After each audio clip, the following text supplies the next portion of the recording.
श्री सीताय पते नमः।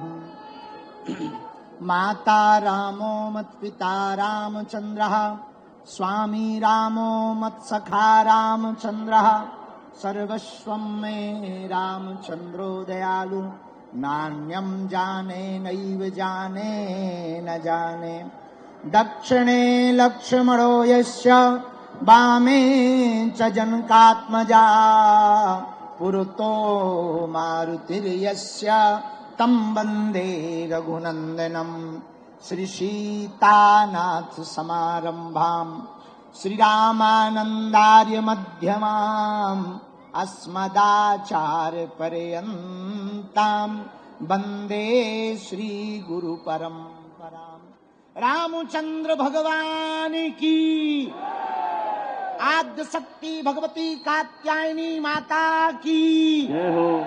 जिरखोद वाले हनुमान जी महाराज की जय हो।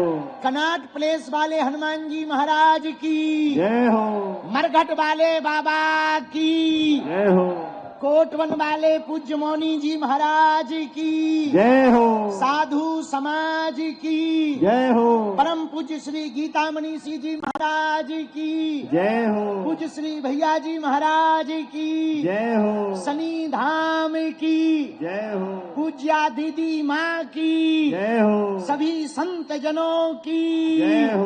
बागेश्वर धाम के पागलों की जय हो। सनातन हिंदू एकता पद यात्रा की जय हो। गुरु और चेला की जय हो। बागेश्वर धाम के मेला की जय हो। हरे हरे भारत हिंदू राष्ट्र की जय हो। आज बहुत सौभाग्य है हम सबका, इन नेत्रों से भगवती आद्य शक्ति कात्यायनी माता की छत्र छाया में अनेक महापुरुषों के दर्शन कर रहे। पूज्य बद्रीनाथ वाले महाराज जी, हनुमानगढ़ी वाले महंत पूज्य श्री राजूदास जी महाराज जी, गंगा सभा वाले पूज्य महाराज जी, गुजरात वाले पूज्य महाराज जी, पूज्य श्री मान मंदिर वाले पूज्य रमेश बाबा जी के कृपा भाज्य सुनील भैया जी, पनकी धाम वाले पूज्य महाराज जी, महामंडलेश्वर महाराज जी, पूज्य श्री अरुणपुरी महाराज जी, शनि धाम वाले पूज्य महाराज जी, हमारे बड़े ही आत्मीय पूज्य श्री लौकेश मुनि जी महाराज जी, पूरा संत समाज, सिख परंपरा का प्रतिनिधित्व करने वाले आप एवं सुंदरकांड की परंपरा को संपूर्ण भारत में नवीन विधा के रूप में प्रस्तुत करने वाले, राग और अनुराग के साथ गाने वाले श्री रसराज जी, पूज्य भैया जी महाराज जी, ग्वालियर वाले पूज्य महाराज जी, परम पूज्य श्री गीता मनीषी जी महाराज जी और पूज्या दीदी माँ हमारी बुआ जी और पूरे के पूरे बागेश्वर धाम के पागल।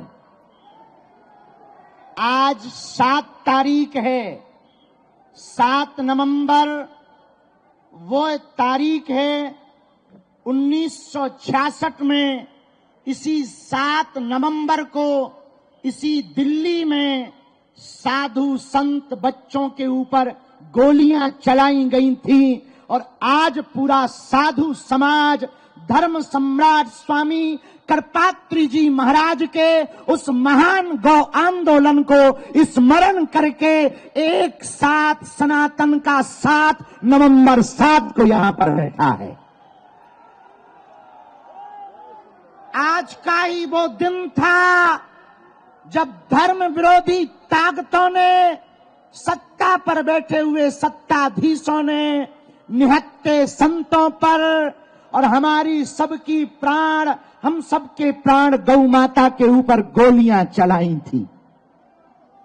हम बदला तो नहीं ले सकते, लेकिन संत समाज आज 7 नवंबर को एक साथ बैठकर धर्म सम्राट स्वामी करपात्री जी के उस अभियान को स्मरण करके आज इसी दिल्ली में ये कह रहा है कि तुम कितना भी हमें मिटाओ, हम मिटेंगे नहीं, हम झुकेंगे नहीं, हम रुकेंगे नहीं। इसीलिए 7 नवंबर से ही सनातन हिंदू एकता पदयात्रा का दृढ़ संकल्प लिया।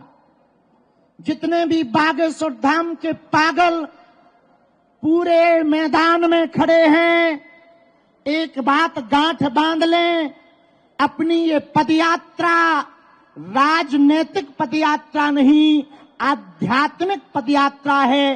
राजनीतिक होती तो हम वृंदावन से दिल्ली तक आते, आध्यात्मिक है इसलिए दिल्ली से वृंदावन जा रहे हैं। ये पूरी पदयात्रा कास्टवाद जो भारत में है, हम चाहते हैं जातियां तो रहें पर जातियों का अहंकार न रहे।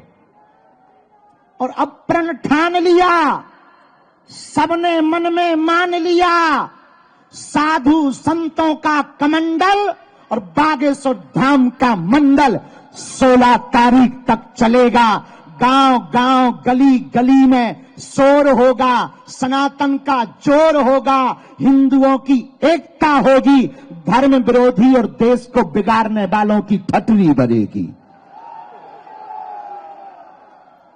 2-3 बातें हम बहुत विनम्रता पूर्वक आज कहना चाह रहे। ये पदयात्रा 80 करोड़ हिंदुओं की है। भारत में रहने वाले 150 करोड़ भारतीयों के हित के लिए 150 किलोमीटर की पदयात्रा है। इस देश में रहने वाला प्रत्येक व्यक्ति सनातनी है, जो सनातनी नहीं है वो तनातनी है। इस भारत में जन्म लेने वाला व्यक्ति सनातनी है। और पूरे बागेश्वर धाम के पागलों से प्रार्थना है, तुम पूरे 10 दिन की पदयात्रा में हमने कोशिश पूरी की। पूज्य बद्रीनाथ वाले महाराज जी रात भर जागे, पूरा बागेश्वर मंडल रात भर जागा, पूरा सुंदरकांड मंडल रात भर जागा, पूरे संत समाज रात भर जागे। हम सबने कोशिश की कि तुम्हें व्यवस्था में कोई कमी ना हो, पर इन 10 दिनों में व्यवस्था नहीं, आस्था देखना। इन 10 दिनों में तुम व्यवस्था देखने मत चलना, सनातन का धर्म जो ध्वज देख करके चलना। धक्का लगेगा, थोड़ी दिक्कतें आएंगी, कई बार तुम्हें कंबल ना मिलेंगे, पर तुम डटना नहीं, तुम हटना नहीं, डटना, तुम उलझना नहीं, सुलझना, तुम चलते रहना। क्योंकि चलोगे नहीं तो हिंदू एक नहीं होगा, और हिंदू एक नहीं होगा तो भारत हिंदू राष्ट्र नहीं होगा। कौन कौन भारत को हिंदू राष्ट्र होते देखना चाहते हैं? कौन कौन हिंदू एकता चाहते हैं? तो कोई रोकेगा तो तुम रुक जाओगे, कोई विरोध करेगा तो क्या तुम डर जाओगे? व्यवस्था नहीं मिलेगी तो क्या तुम भग जाओगे? कौन कौन वृंदावन तक, बांके बिहारी तक चलना चाहता है? पक्का पक्का पक्का। हम भी वचन दे रहे, आप कदम से कदम मिलाकर चलो। हमारी तो बहुत छोटी सामर्थ्यता है, इन संतों की कृपा है, इन संतों का साथ और सनातनियों का हाथ। और नवंबर 7 एक ऐसा दिन आज का होगा जब भारत में एक विचारक क्रांति की यात्रा प्रारंभ हो रही है। यह यात्रा विचारक क्रांति की यात्रा है। यह यात्रा कास्टवाद को शून्य करके राष्ट्रवाद को बढ़ावा देने की है। इस यात्रा में हम लोग 10 दिनों तक रोज सुबह राष्ट्रगान, हनुमान चालीसा के साथ अपनी पदयात्रा 7 संकल्प लेकर प्रारंभ करेंगे। और नाम जप करते हुए धर्म ध्वज आगे चलेगा, उसके पीछे हम सब चलेंगे। धर्म ध्वज के साथ साथ चलेंगे, धर्म ध्वज से आगे नहीं चलेंगे। जहां जहां विश्राम होगा वहां अखंड कीर्तन होगी। जहां जहां विश्राम होगा वहां पर गौ माता का पूजन होगा।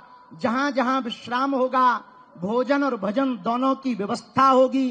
इन 10 दिनों में हमको एक बात याद रखना है, बालाजी का मिलन बांके बिहारी से हो रहा है। यमुना मैया का मिलन वृंदावन वाली यमुना जी से हो रहा। माया और शक्ति की नगरी से यह यात्रा माधव और भक्ति की नगरी वृंदावन तक जाएगी। बोलो जय सिया राम, जय सिया राम। हरे हरे भारत हिंदू राष्ट्र की, सत्य सनातन धर्म की, गौ माता की, छुआछूत की करो विदाई हम सब हिंदू। छुआछूत की करो विदाई हम सब हिंदू। भेदभाव की करो विदाई हम सब हिंदू। हम सब हिंदू, हम सब हिंदू। अब लोग हमसे आज पूछ रहे थे कि बाबा पदयात्रा से क्या होगा। सुनो, एक तो हिंदुओं का डर खत्म होगा, दूसरा हिंदू एक होगा, तीसरा पूरी दुनिया को हिंदुओं की ताकत का पता लगेगा।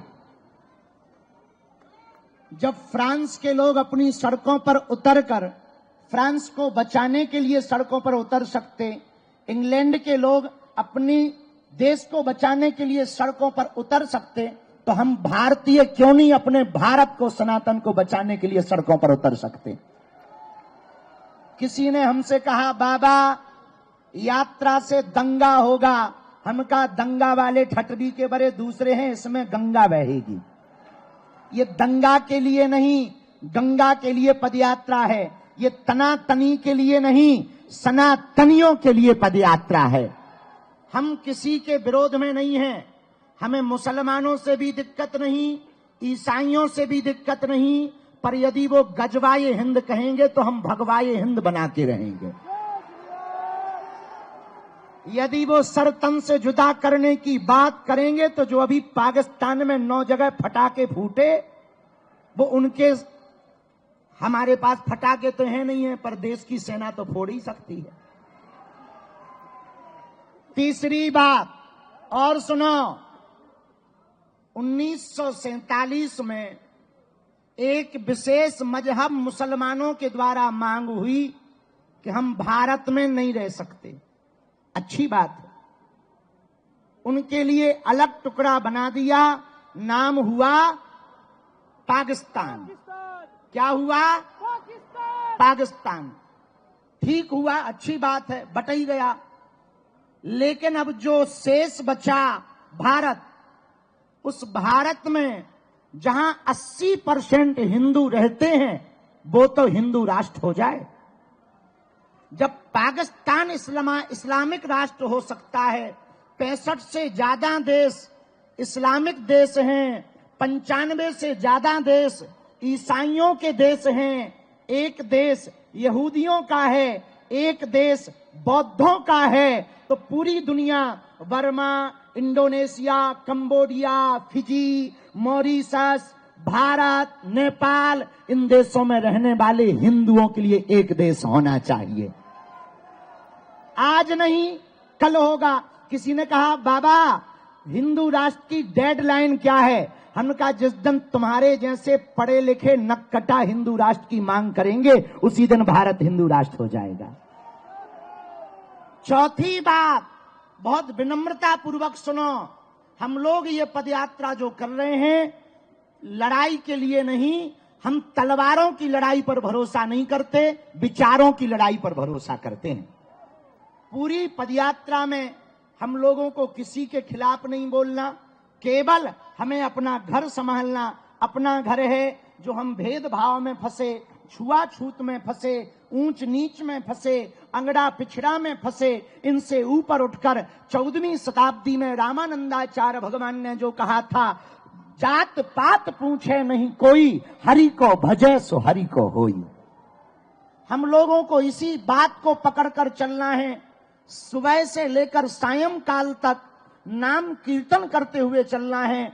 एक बात हम पक्की कह रहे, आप लोगों का यह पुरुषार्थ, आप लोगों का यह त्याग, आप लोगों की यह मेहनत व्यर्थ नहीं जाएगी। आने वाले समय में जब भारत हिंदू राष्ट्र होगा तो तुम्हारे भी नाती पोता चिल्लाएंगे कि हमारे बब्बा भी पदयात्रा में गए थे।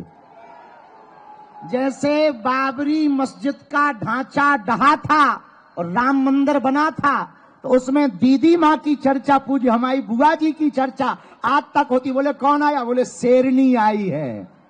कौन? बोले पूज्या दीदी माँ, जिन्होंने ललकार कर ढांचा को गिरा दिया, बाबर की जगह रघुवर का नाम छपा दिया।